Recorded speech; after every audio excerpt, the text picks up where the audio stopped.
Hello, AmericanFarmSteadHers. This is Jenny. And this is Donna. And we are here today to talk to y'all a little bit about soil health and fertilizer, since it's that time of year, beginning of springtime. But first, we're just going to kind of catch up to see what's been going on at our farms this week. So what about you, Donna? What's been going on over at your place at Hazel Bell Farm?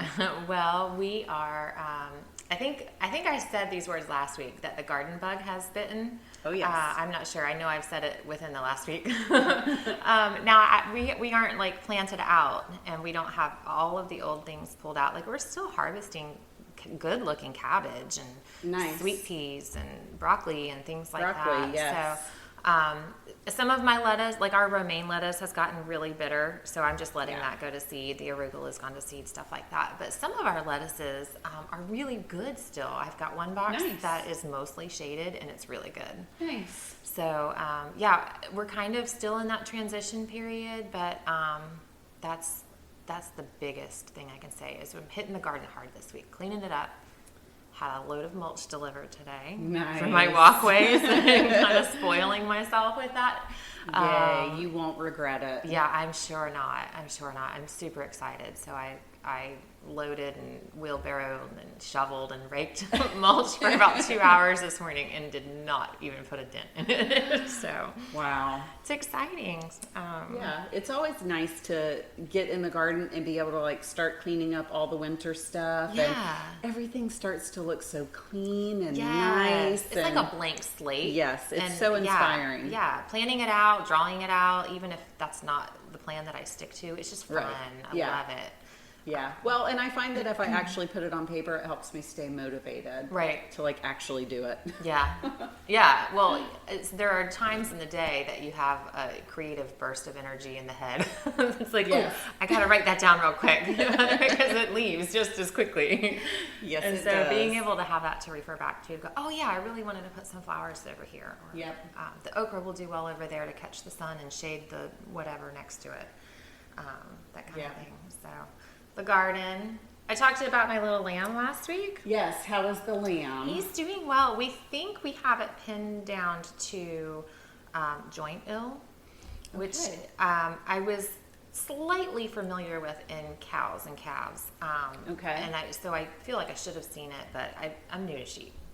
And you know, honestly, when the vet says, I don't know, keep doing what you're doing because he's getting better. Okay. I mean, and honestly, it's a non-farm vet, so unless we're drawing blood and sending off to labs, there's really no way to know. Right. So, and you know, we weren't doing that. So he basically said to do what I was doing, which was vitamin B complex shots. We stopped those. Antibiotic, just an over-the-counter antibiotic shots, which we had stopped, and then I gave him another one this morning when I realized what was going on. His symptoms just kind of line up with joint ill, which also lines up with ruminant babies who have not had colostrum. Okay. So, which I didn't know. Right. I was told he got colostrum on that first day, but right. I but didn't who know. Really knows? Right. And that's what I told the vet. I really had no idea. I know I picked him up on the day he was born, so how much he got anyways is anyone's guess. Basically, the thing to watch for is any illness that will set into the joints. And in his case, it's probably the most likely cause is a strep infection, like picked up in the gut, because he's out on new fields and that, which doesn't quite surprise me with our property. Yes. So our property is new to us, and we bought it last year, and we bought it with a bunch of sick animals. So there's some history there. There's a little bit of history. So, I mean, we've done a lot to try and change directions with that, but it's also very sandy, and the grass is not in yet. What little grass there was is not in yet. Right.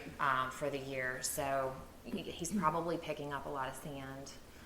I know he's picking up a lot of sand. I've seen him eating mouthfuls of sand. I'm like, what are you doing? So, treating with antibiotics and some vitamin stuff. And like NSAIDs for animals for inflammation and pain, and treat the fever.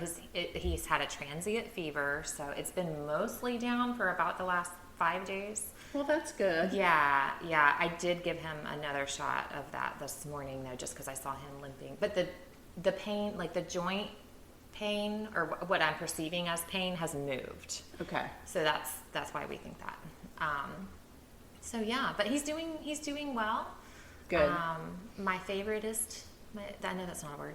My favoriteest milk cow Hazel she's drying up. She's right in the middle of her pregnancy, so she's showing all the good signs for that. Good. It kind of stinks because I'm feeding these lambs her milk, and as it turns out, the vet says that is the best thing I could have done for him, is that he's getting good fresh raw milk. Nice. And so it's not clear to me like what antibodies he might be getting from her, being like interspecies milk, but right.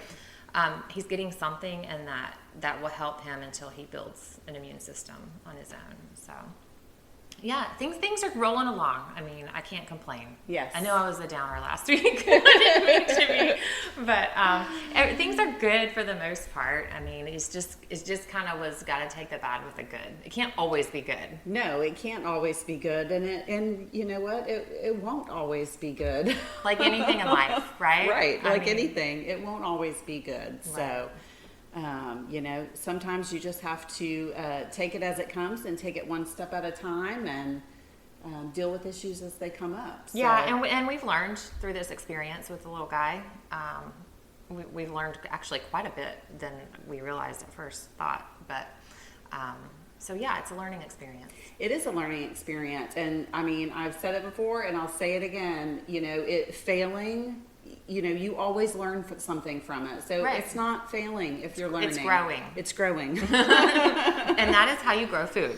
Right. Speaking of growing, tell us. We did a little bit of growing on our farm this past week, which we had been looking for some cows. And I was really just looking at maybe getting 1 or 2 more heifers or cows. And I ran across a small herd of low-line Aberdeen Angus, and they happened to be just located 15 minutes down the road from my farm. Small herd sounds like more than 1 or 2. Right. And so, it's definitely more than 1 or 2. It's 5. And, but my justification is that they're low line and they're small. And so really it's kind of like 2-for-1 cattle. They're pretty cute. I guess it's cow math. Kind of like chicken math. They say it's calculus. Calculus. Okay. Cheese factor just went up. I know. I'm sorry. I won't do it again. Mom joke. Yeah. It is. It's worse than chicken math sometimes. Yeah. So, the herd was a really great deal, and it was from a farm that was closing down, and the lady that owned them was pregnant with toddlers, and she had sold her farm and needed to just get them gone so they could move on to their next step. So it was a great deal that we couldn't pass up, and this small herd actually came with a bull, which we have never had.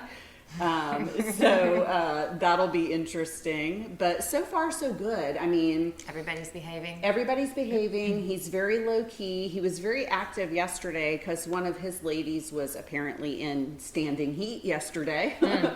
And so he was really busy yesterday, and but he's very nice. Like, we had the Sheltons over today, and so all of her girls were here, and I took him out to the gate, and he came right up, and he let all the girls pet him right on the head through the gate, of course. Right. And so he just seems super docile. So far so good. That's so cool. Hopefully I'm not regretting this situation, down the road. A good, tame, docile bull is worth his weight in gold, honestly. Yeah, well, and I really like that he's a miniature. He's probably only somewhere between like 42 and 46 inches high at his hip. So he's really small. And so he seems like he's going to be easy on the fences. And he's like walking muscle, though. He is. He is a little muscle body. He is. He's cute. He is a little tank. So, that was our new thing on the farm this week for sure. That is huge. Yeah, it was huge, and it was a little unexpected, but I think we were ready to grow a little bit. So I think it was a good step, maybe a little bit of a bigger step than what we were intending, but it's going to be nice to have calves on the ground on a regular basis and not have to constantly be searching for cows. Right. So I think that we've decided, though, as a farm, we're going to just focus on the Aberdeen Angus, the lamb, and the pastured poultry. I think we're pretty certain that we're going to say goodbye to the pigs. No more pork. And start outsourcing our pork. We have a really good source up in Georgia. It's a little bit kind of far away, but we have a great source for pork up in Georgia. So, we might just outsource that and really just try to focus on the grazing animals that we can rotate around the farm. That's cool. That's very cool. I Yeah, love it. because that brings us right to soil health. It does. Because rotational grazing is where it's at for building good soil. And I don't know a whole lot of the technical part of it. I just know that it works. I've So been that's able what I to do. watch what you've done here at your farm. And when you first got in, it wasn't grassy at all. No, not really. I mean, we did have a nice established, we did have some nice established grass.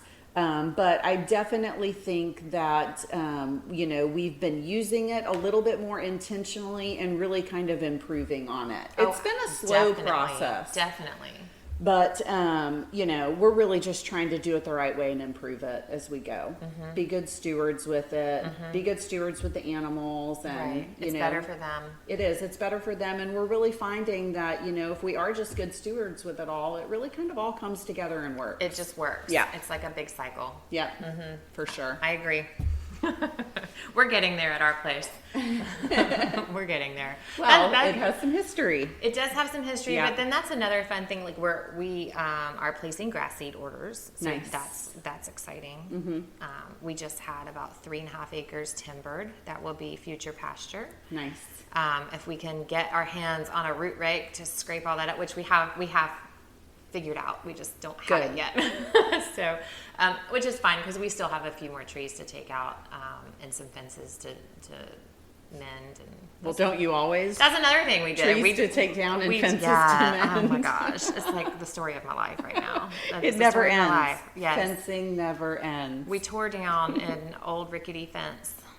Oh gosh, probably 100 yards of fence altogether. It was kind of like it would jog this way and that way, and it was really odd shaped, and it was falling apart. Right. So we tore that down this weekend and replaced it, and really could have been more than a day and a half project, but we knocked it out somehow, my husband and I. And always trying to figure out the pasture rotation anyways. Yes, it does take some thought, and you really got to think about it and consider. And Well, especially when you have like different species animals, yes. and then you have some males and females you don't always necessarily want together. Yes. You don't want young females bred, so you want to keep them away from your males, and you don't want the 9-month pregnant mama cow to get hit by the mean bossy cow. Sometimes there's separation that's needed. Right. So it's hard when you're considering how many different little clans within your herds you have to separate out, and how many fields can you make. Yes. It's going to take us a while to get our footing with just that, with adding the new cows. Yeah. Plus, we're weaning one calf off of our Right. big Angus Right. mama cow. Another Who is separation. a boss lady. I have no idea what she's going to think of these new cows. Well, And she's a lot bigger than those cows. she'll probably run the herd. I guarantee you she'll be the boss lady out Yeah. there. So, I don't know when that introduction's going to take place, but I would say this, whenever you do put them together, just don't be surprised to see a lot of pushing for the first few days, a lot of fighting, especially like that Right. first day. She and the bull will probably go head to head that would not surprise me one bit. because he's the boss right now, Right. and then she's going to say no. Yes. So, anyway, Yes. yeah, that'll be interesting to see. Yeah, it'll be fun, I'm sure. We're kind of in the same, kind of the same situation. We have 3 dairy cows, that's that calculus. Right. Why do I have 3 dairy cows? It's ridiculous. But everybody has their story. But anyways, we've got those 3. And one of them, that same yearling that jumped the fence I talked about last week, he's still with them. He's killing me. He is getting closer and closer to a freezer date. Well, you know with what? every day. I've heard freezer camp is a lot of fun. He's getting really excited for it. Let me just tell you. He is signed up. The deposit is put down. Yeah. It's coming faster as the days pass, I promise. But yeah, so we're trying to get to where everybody's in the same field at the same time. Yes. My problem is weaning. Yes. And then getting those dairy girls into where I milk them. So I know I can do it. 2 of them are easily haltered and walked. The other one can be, but she's real pushy with me, and girlfriend is every bit of 1,800 pounds. So is this Treasury? Yeah, yes. she's a giant brown Swiss, and she's a show cow, so she knows manners. She knows how to walk on the halter or on the rope. If I have a halter on her face, she behaves herself more. But she knows that she's stronger and bigger than me.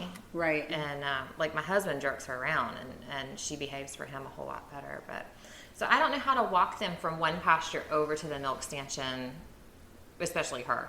Right. And I'll have to do it 3 times if they're all in milk. Right. I don't want to do that. So those are the logistics I'm trying to figure out. Is there such thing as a mobile milk stanchion? Yeah. So Justin Rhodes on YouTube. Okay.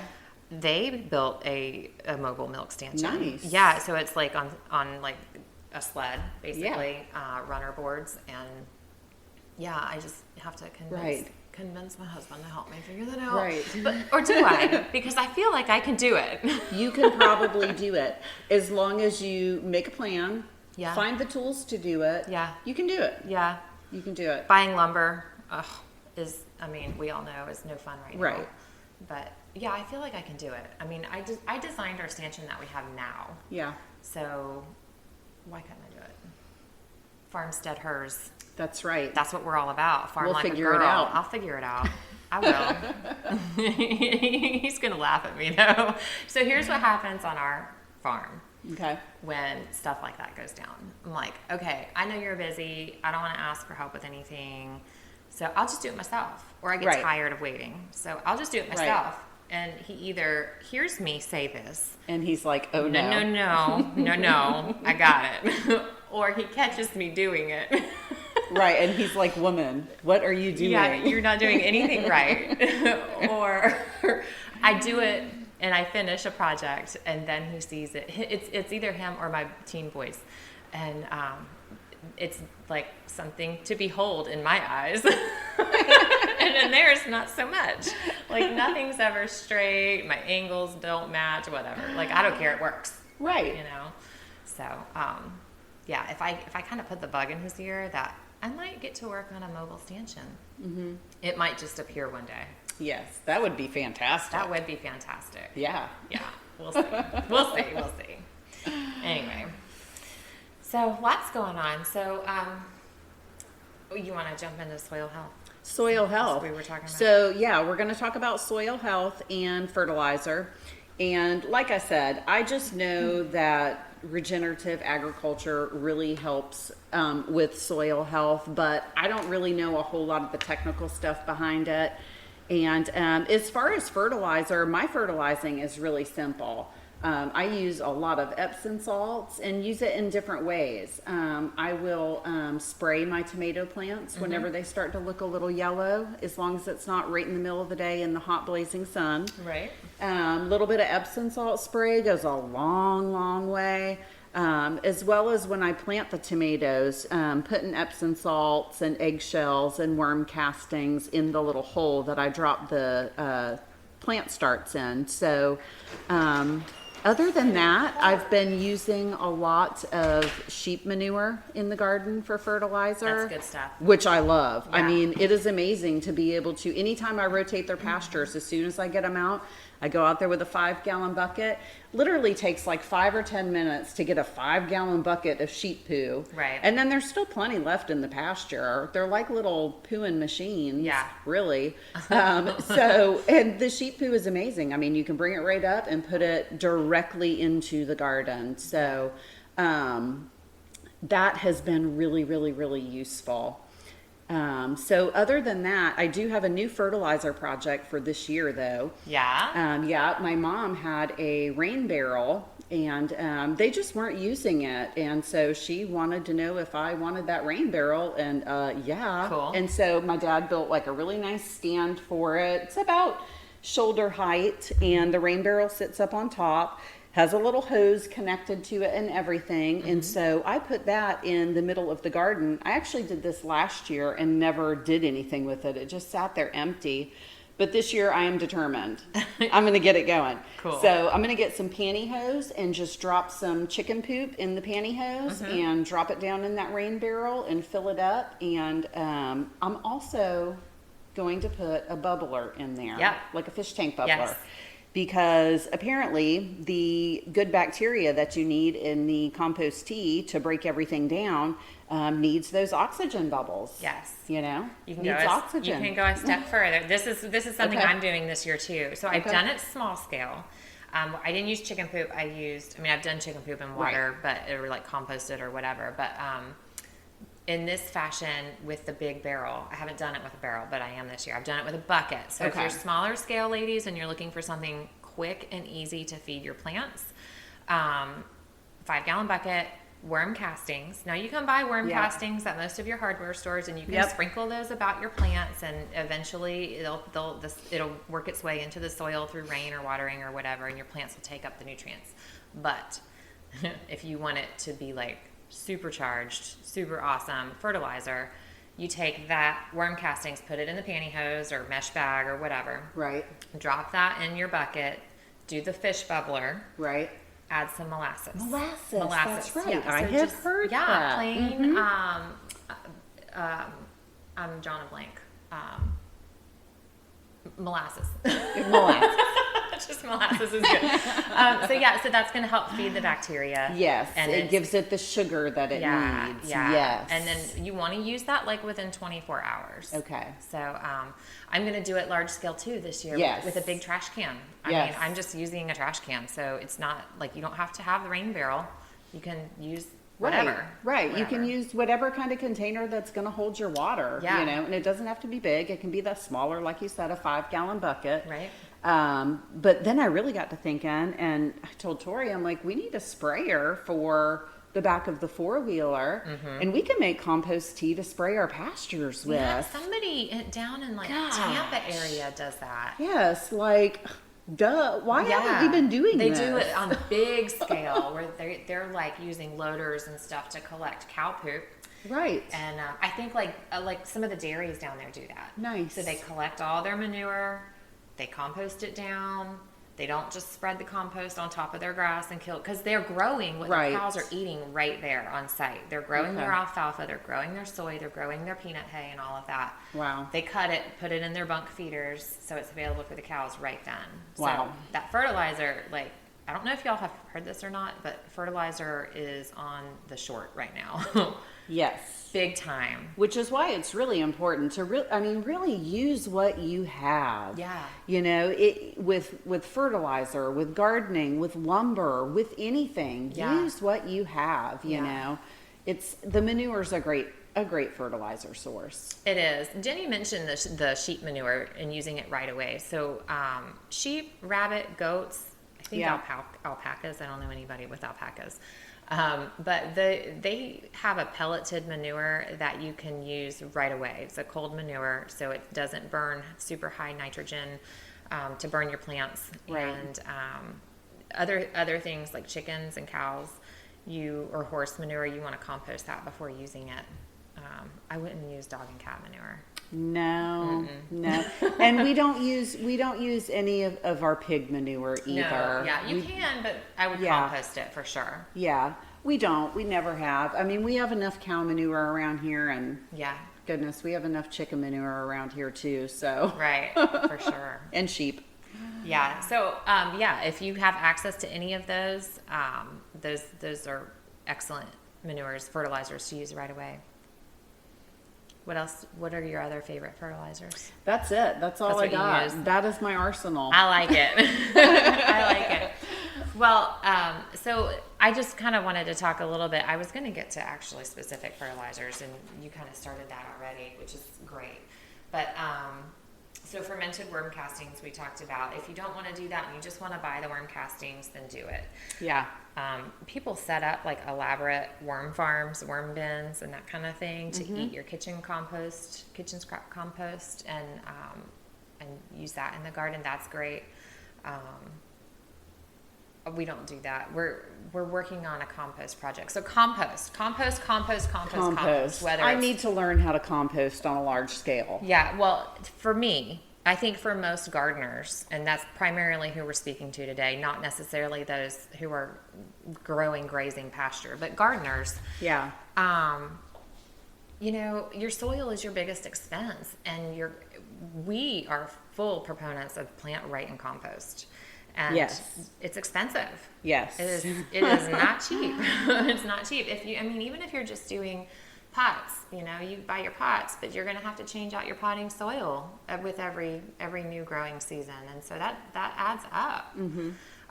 So compost and soil are going to be your biggest gardening expenses, and so figuring out how to do that on our own is a big project that I want to focus on this year. Yeah. And every year I can pull off like a really small amount of compost. Yeah. But anytime I try to do like a big pile of compost, either the dogs dig through it or the chickens scratch it up so much that they've just spread it all over the place and it's no longer piled up anymore. It's not composting. So I get tired of repiling it, and so I end up giving up. So I really need a closed in. I haven't had a successful hot compost. I've done it kind of like that, where I just pile it up and let it sit for a while, and then I'm like, oh, it's not doing anything, let's turn it over. And so it takes basically a year to get any compost out of it. Yes, and then it's a very small amount. And then it breaks down to almost nothing.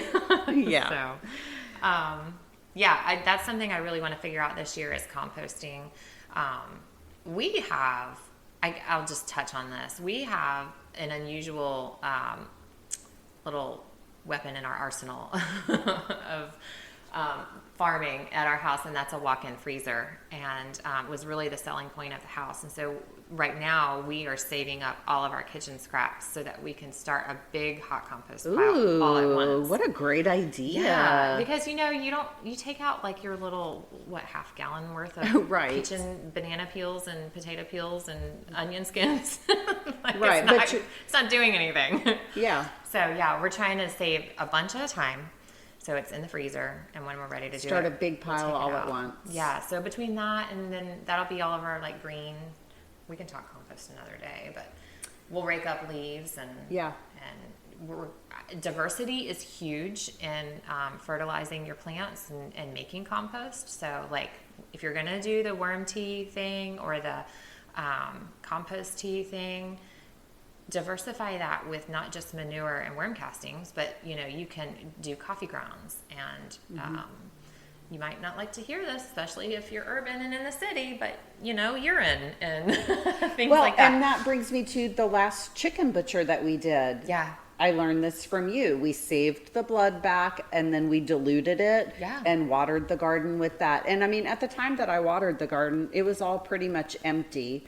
But I knew that it was a resource that I could use, and I didn't want to waste it. Right. So there weren't really any plants in there to water. But I was like, oh, well, I'm just going to do this anyways, because it's just like adding blood meal. If you were to go buy blood meal from Ace Hardware. That's exactly what it is. It's exactly what it is. And it has a lot of nitrogen from what I understand. Yep. And so we did that. So, Very, very cool. Yeah. And I'm going to continue. I'm going to add that, when we do a big butcher, let's go ahead and just do that. It's a resource we can use. Right. So, and you can save back the blood in freezer bags to use later. Okay. I don't know of another way. I guess you could let it kind of coagulates pretty quickly. Yes. So I'm thinking to put water in the catch bucket Yeah, I was first. going to say, that was a trick we learned. Yeah, put water automatically in first, dilute. And I don't know. I wonder if there's something else that we can add that would keep it from doing that. I don't know. I don't know.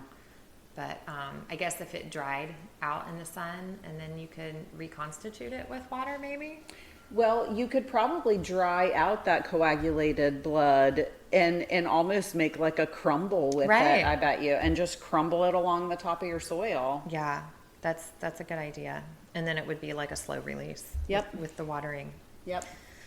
So, nitrogen, blood, you mentioned nitrogen, aged manure, blood meal, diluted blood, urea.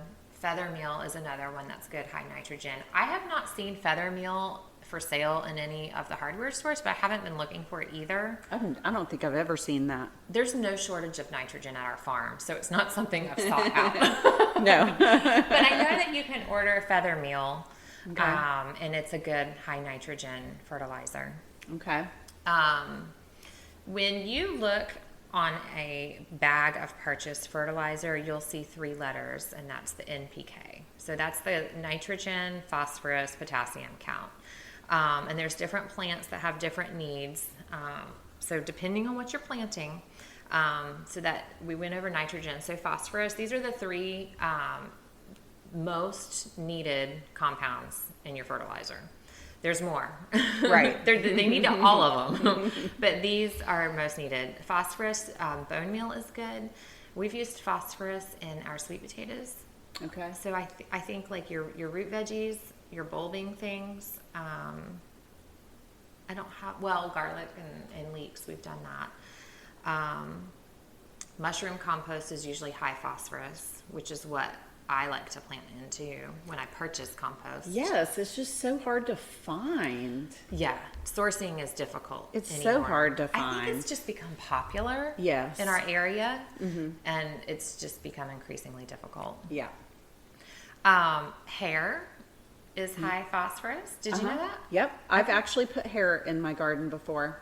Okay. Yep. I've heard of people doing that to keep the deer away. People do that out in Texas a lot. For the deer? Because the deer are so heavy out there. Okay. I mean, even in like big neighborhoods, deer will just walk around the neighborhoods. Like people will leave their garage doors open and have like dog food in there, and they'll go out there and they'll be like a deer just in their garage eating their crazy. dog food. You know, and so when I worked in the salon out in Texas, people would have us save bags of hair, and they would come pick it up, and they would just put it everywhere. Huh. And so, yeah, keeps away the rodents and the varmints and the deer, and Okay. so. Well, and it's high phosphorus for your garden. Well, then there you go. I'm imagining it would take a while to break down. Yes. But I mean, it's not something we've used. Yeah. The one time that we did it, I saw that hair in my garden until the following year when I covered it up with compost. Oh. So. Okay. Well, then probably that following year it was utilized. Probably. I'm sure. Okay, and then potassium. Potash, granite meal are going to be your higher potassium things. The potassium isn't something that I seek out in a fertilizer. Honestly, I don't seek out any of these in a fertilizer because I plant in compost and they have they meet all of your needs. Right. But if you're looking for Something specific. yeah. The Epsom salt is magnesium. Yes. And that's something that a lot of soil is lacking, Yes. and that the plants don't have access to. Calcium and sulfur is also super important, and it's like it just needs a tiny bit, but it is important. So Yes, and fish emulsion. I have used fish emulsion before. Actually, I've used quite a bit of fish emulsion throughout the years. it's a good gentle one. Yeah, it's good to like water the actual plant with, but then as a spray. Yeah. Yeah. It'll green everything up nice. It will. Some plants can take up these nutrients through their leaves in a foliar manner. And Yes. so like tomatoes and peppers, they Yes. like to be sprayed with that Epsom salt and that fish emulsion. Mm-hmm. It's a good lower, I think fish emulsion is 511, so that's Yes. the NPK count on it. So you're not going to burn your plants. You're with not it. going to burn your plants with it. Nope. Yeah. What else do I have written down here? Alfalfa meal is something that's real popular to use for high nitrogen. And here's a trick. I've done this actually. Not now because it's very expensive, but just buying alfalfa pellets from the feed store. Okay. And wetting them down. Okay. And mulching a plant with that. Nice. Yeah. So if you I've have never an thought about area, doing that. yeah, I know. Like I said, we don't often need nitrogen at our house, so I'm not usually seeking it out. But that is something that we've done. What else? Okay, so that's a lot of info. That's a lot of fertilizer info there. It is. I do just want to add though, like quickly, because I don't know how we're doing on time. But when you are fertilizing your plants, you need to keep in mind that you're not actually fertilizing your plants. You're fertilizing your soil.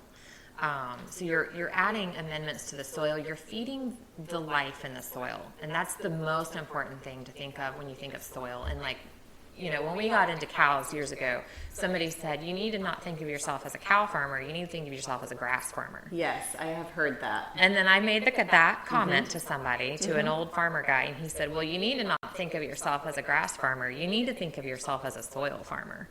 Oh, yeah, he and took it one step further. That really hit. Yeah, like it really just clicked for me to go, oh. And, that was the time that I was really starting to expand our garden space. Okay. To grow big and not just like, oh, look at my cute tomato plant and my squash. But like I was getting into like all the varieties and the canning. Yeah. And so soil health was something that I wasn't really into. I really hadn't looked much into it. But I started to, after he spoke those words to me, to become a soil farmer. And I was like, oh. And did some digging, and for sure. So you're feeding the microbial life in your soil. Mm-hmm. That's why watering is so important. You're watering the life of the soil. Yes, I've been watering my garden, and literally I only have like maybe 1/10 of my garden is planted right now. Right. But I'm going out there and watering it every day. Like, I really just feel like I should water the compost. Yeah. And so that's what that's doing. Yeah. Watering the microbes and watering the life in the soil. Right. Yeah. Right. Without water, there's no life. Right. So it's not just your plants taking up water. Yes, that's important, especially where we are, where it's so hot. Yes. It's already hot. It's already hot. Yeah. And but yeah, you're dealing with soil life there. That all of that life is breaking up whatever you put out there to make it available to the plants.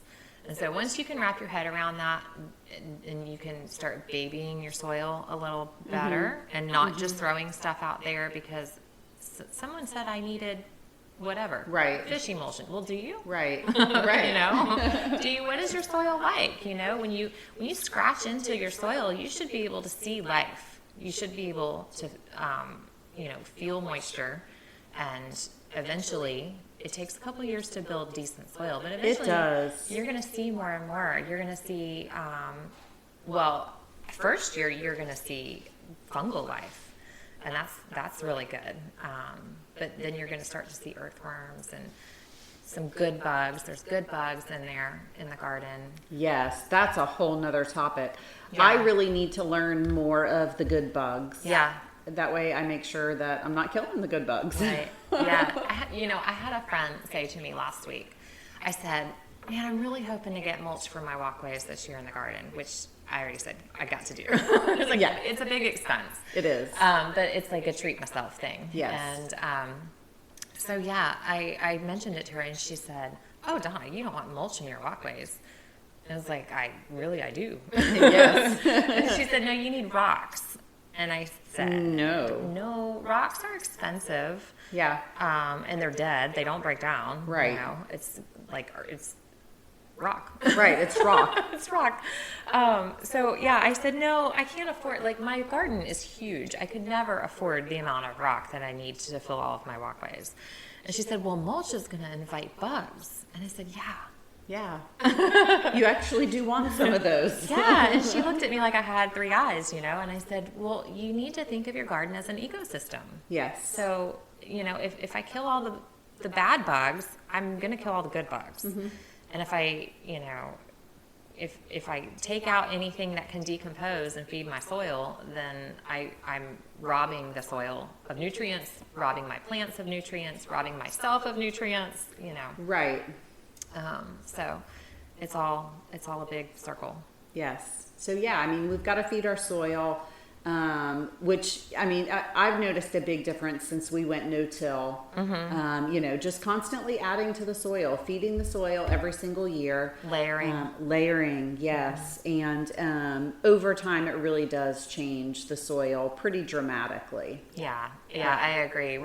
This will be year 2 for us for these new gardens. We didn't grow much last year, but it was first year compost. Right. We were not even compost. We got quote unquote landscape soil. So it basically, Right. Well, and you had the move and, you know.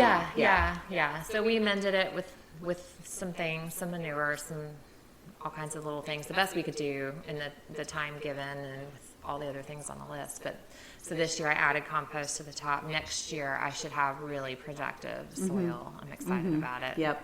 Give everything a little bit of time to break down and. Yeah. It takes time. It takes time, ladies. That's a whole life lesson from the garden. Yes. Yeah, it's definitely not fast food. It's definitely slow food. It is. So y'all join in on that slow food movement and get your hands in the soil. Yes, absolutely. Feed it whatever you've got, save a buck, and grow some food. Yep, grow some food, y'all. Yep. Until next time. Bye.